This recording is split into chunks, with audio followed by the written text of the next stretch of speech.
विद्यार्थी मित्रांनो, या ठिकाणी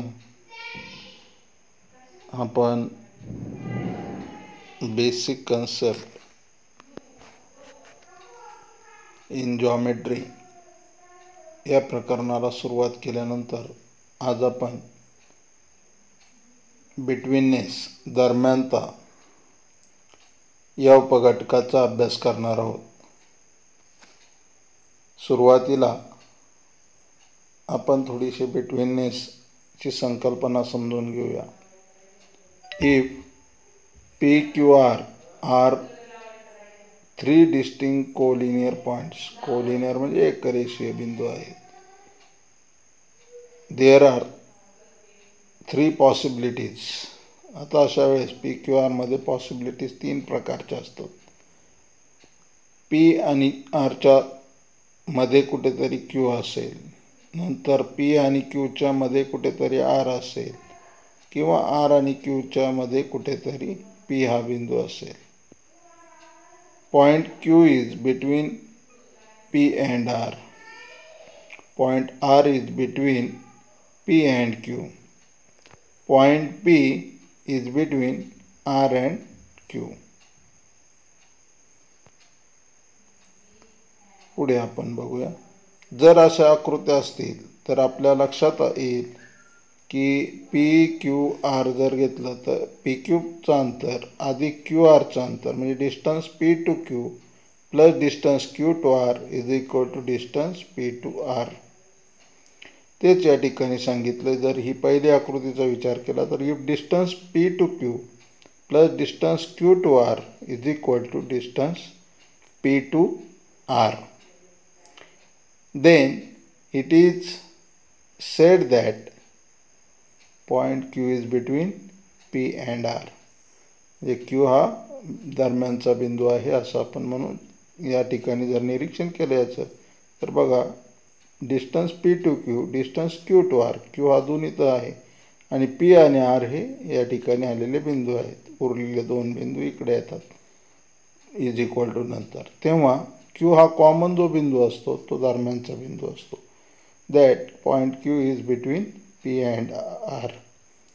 the betweenness is shown as P dash Q dash R. म्हणजे असं बिटवीननेस दाखवलं जातं. Q हा दरम्यानचा बिंदू हे कसं दाखवलं जातं, Q हा मध्यभागी दाखवला जातो P dash Q dash R. आता एक्झाम्पल आपण या ठिकाणी बघूयात. On a number line point A, B and C are such that distance A to B is equal to 5, distance B to C is equal to 11 and distance A to C is equal to 6. Which of the point is between the other two? आता सगळ्यात मोठा अंक कोणता आहे? 11 आहे. Distance B to C. मग उरलेल्यांची बेरीज होते का 11 ते बघा. Distance A to B plus distance A to C. Distance A to B 5, distance A to C 6. 5 आणि 6 ची बेरीज झाली 11. याच्यात कॉमन कोणता आहे? डिस्टन्स A to C आणि distance A to B. A common आहे म्हणजे A हा दरम्यानचा बिंदू असणार आहे.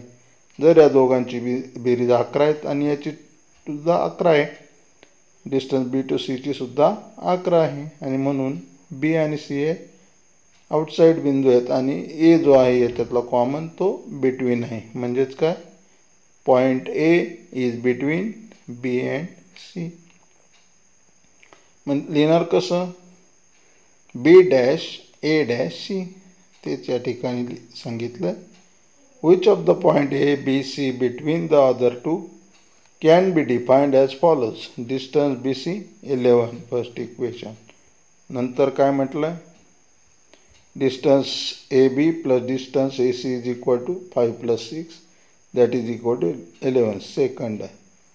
मग आता या दोघांच्यामध्ये काय होईल? Distance B to C is equal to distance A to B plus distance A to C. या दोघांवरून 11 आहे म्हणजे इथं डिस्टन्स B टू C आणि याची डावी बाजू काय, या दोघांची बेरीज तीच लिहिली आहे इथं.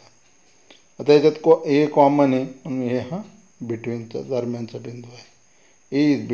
Point A is between point B and C. ते ह्याच्यात लिहायचं असेल तर कसं लिहिणार? सिम्बॉलमध्ये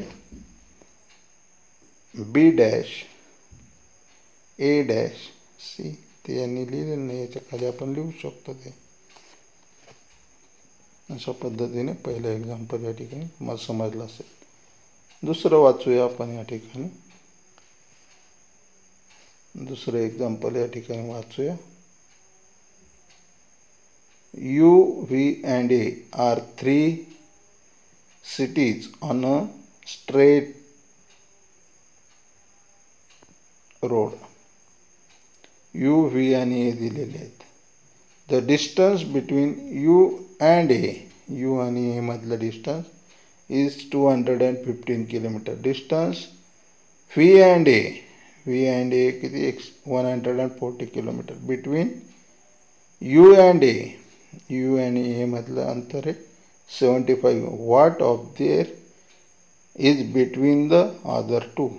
आता कोणता असेल तर आता पहिल्यांदा अंतर बघू. हे 215 आहे, 140 आहे, 175. सगळ्यात मोठा 215 आहे. म्हणजे यू आणि ए हे काय असणार आहे, साईडचे बिंदू असतील. यू आणि ए सोडला तर राहिला कोणता, व्ही. मग याच्यात कॉमन व्ही आहे आणि म्हणून V is between other U and A. V to A and distance इथं V to A. V is between, बघा आता इथं डिस्टन्स यू ए दिला आहे 215, डिस्टन्स व्ही ए दिला 140, डिस्टन्स यू टू व्ही दिलाय 75 आणि मग बेरीज केली व्ही टू एची. Distance U to V plus distance V to A तो आला 215 आणि डिस्टन्स यू टू ए 215. म्हणजेच यू आणि ए सोडून उरलेला व्ही बिंदू आहे तो दरम्यानचा बिंदू आहे. एवढं लक्षात ठेवा. म्हणजे इथं काय आलं, city V is between the cities U and A. ते दरम्यानच लिहिता येईल तुम्हाला. परत लिहून दाखवतो. U is U dash V dash A, और जे असे लिहिता येईल व्ही डॅश नाही A dash V dash U. इकडच्या बाजून लिहिलं तरी चालतंय. तर अशा पद्धतीने हे दुसरं एक्झाम्पल आपल्याला समजलं असेल. पुढे जाऊया आपण. पुढे गेलो. तिसरं एक्झाम्पल या ठिकाणी आपल्याला दिसतंय. तिसरं example,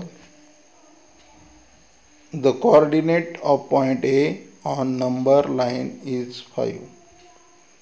find the coordinate of point on the same number line which are 13 units away from ए.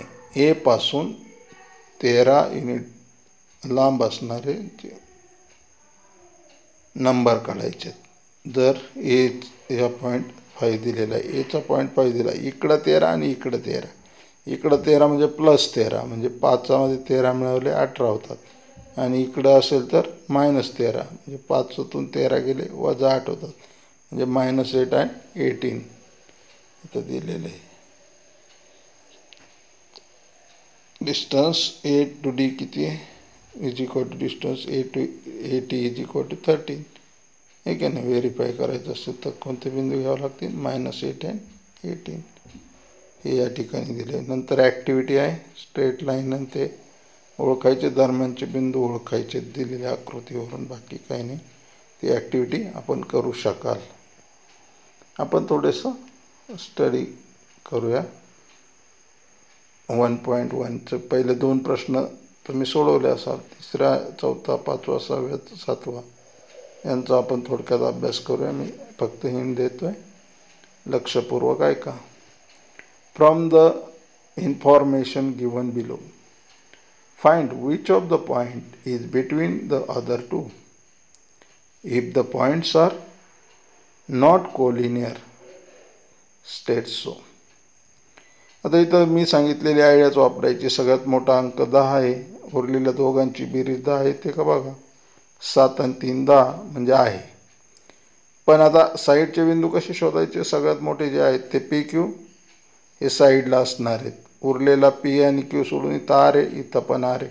म्हणजे आर हा दरम्यानचा बिंदू असणार आहे आणि म्हणून लिहिणार कसं, आरमध्ये घ्यायचं आहे P dash R dash Q और R dash नाही Q dash R dash P अशा पद्धतीने आपल्याला लिहिता येईल। दुसरं एक्झाम्पल त्याच्यातलं जर घेतलं तर बघा तुम्ही, दुसरं एक्झाम्पल काय आहे त्याच्यातलं दुसरं जर घेतलं तर या ठिकाणी नुसते अंक बघूया आपण। 8 आहे, इथं 6 आणि 4 आहे। 8 सगळ्यात मोठा आहे, 6 आणि 4ची बेरीज 10 होते, म्हणजे कोलिनियर नाही। मग कसं लिहिणार? Distance S to T plus distance R to T is equal to 6 + 4 is equal to 10। Equation 1 distance R to S is equal to 8। Equation 2 from equation 1 and 2 distance S to T plus distance R to T is not equal to distance R to S not equal to चं sign माहिती आहे तुम्हाला, बरोबर काढायचं आणि त्याला असं cut मारायचं, म्हणजे इक्वल नाही म्हणून काय तो दरम्यानचा बिंदू नाही, नॉट बिटवीन सांगायचं R आणि S बिटवीन नाही आहे टी। तर अशा पद्धतीने बाकीचे एक्झाम्पल तुम्ही सोडवू शकाल। पुढचा प्रश्न 4था आपण घेऊया। बाकीचे सगळे प्रश्न तुम्ही सोडून ठेवायचे आहेत। On a number line point A, B, C R such that distance A to C is equal to 10, distance C to B is equal to 8. Find distance AB. Consider all possibilities. सगळ्या possibilities घ्यायच्यात आणि आपल्याला हे काढायचं। तर possibilities कोणत्या असतील? एक तर A B C म्हणजे A dash B dash C असेल, म्हणजेच काय distance A B A to B plus distance B to C is equal to distance A to C। हे की याच्यात 3 बाबी माहिती आहेत त्या टाकायच्यात। A to B माहिती आहे का? नाही, प्लस म्हणजे याला आपण जरा x म्हणतो, x plus distance B to C माहिती आहे का? B to C माहिती आहे, माझ्या मते इथं किती आहे ते बघावं लागेल, एकच मिनिटात आपण बघूया कोडरबरनं फोडून। 8 आहे, हां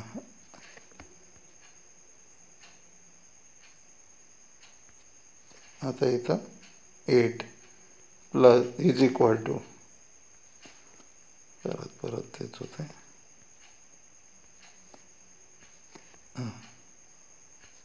इज इक्वल टू काय येईल मग distance A to C, distance A to C किती आहे 10, मग हा 8 प्लस आहे तिकडे नेल्यावर मायनस होईल, x is equal to 10 minus 8, x is equal to x म्हणजे डिस्टन्स A to B 2 येईल आन्सर। तर अशा पद्धतीने तुम्हाला सोडवता येईल। पण हीच एक नाही, पहिली कंडिशन झाली A dash B dash C, दुसरी B आता मध्ये घेतला होता तर C A घेऊ शकतो, मग काय कंडिशन येईल B dash A dash C second condition. मग काय होईल A B dash A dash C distance B to A plus distance A to C is equal to distance B to C। त्यातले आता समजा distance B to A plus distance A to C is equal to distance B to C। किमती टाकायच्या आणि सोडवायचं अशा पद्धतीने। आणखीन एक कंडिशन येईल, आता A झाला B झाला तर C मध्ये घ्यायचा, मग काही कंडिशन C मध्ये घेतलं B dash C dash A, तिसरी कंडिशन ही थर्ड, आणि त्याच्यात पण मग distance B to C plus distance C to A is equal to distance B to A, त्यात फक्त 2 याच्या किमती टाकायची, तिसरी तुम्हाला व्हॅल्यू मिळेल। अशा पद्धतीने प्रत्येक वेळेस 3 वेळा डिस्टन्स A to B काढायचं आपल्याला, समजलं? पुढे जाऊया। आता पुढचं example, point XYZ are collinear such that distance XY is equal to 17, distance XZ is equal to 8, find distance XZ, YZ is equal to 8, find distance XZ। आता इथे परत XYZ हे कोलिनियर असले तरी 3 कंडिशन याच्यासारख्या मिळतील। तिन्ही कंडिशनच्या वेळेस डिस्टन्स एक्झॅक्ट काढायचा आहे. पुढं घेऊया, म्हणजे हे तुम्हाला जमेल. हे सारखंच आहे, फक्त अंतर बदलले. Sketch proper figure, write the answer of the following questions. आता फिगर काढायची म्हणजे काय करणार आहे तुम्ही? आता पहिले ह्याची प्रॉपर फिगर काढायची आहे, म्हणजे एक स्ट्रेट लाईन काढायची आहे. एका ठिकाणी, पहिल्या ठिकाणी ए हा बिंदू घेतला आहे, दरम्यानचा बिंदू बी आहे आणि त्याच्यानंतरचा सी आहे. मग आता स्केच झालं. मग तुम्ही अंतर लिहायचे. Distance A to B plus distance B to C is equal to distance A to C. त्याच्यात आता ए टू बी माहीत नाही, दोन्ही पण बाकीचे माहिती आहेत. किंवा लेंथ म्हटलं तरी length A B plus length B C is equal to length A C. दुसऱ्याची फक्त काय बदलतील नावं, काय होईल इथं आर एस आणि टी, ए बी सी ऐवजी नावं येतील. अशा आकृत्या काढायच्या. म्हणजे distance R to S plus distance किंवा लेंथ म्हणा, length R S plus length S T is equal to length R T. त्या तीन किमती टाकायच्या, सोडवायच्या. Which figure are form by 3 non collinear points. Which figure is formed by 3 non-collinear points. कोणती figure ही non collinear पॉईंट्सची आहे ते शोधायचं आहे. तर अशा पद्धतीने या ठिकाणी आपण आपले हे प्रश्न संपतायत. पुढचा घटक आपण पुढच्या तासाला घेऊया. अशा पद्धतीने या ठिकाणी आपण थांबूया. धन्यवाद.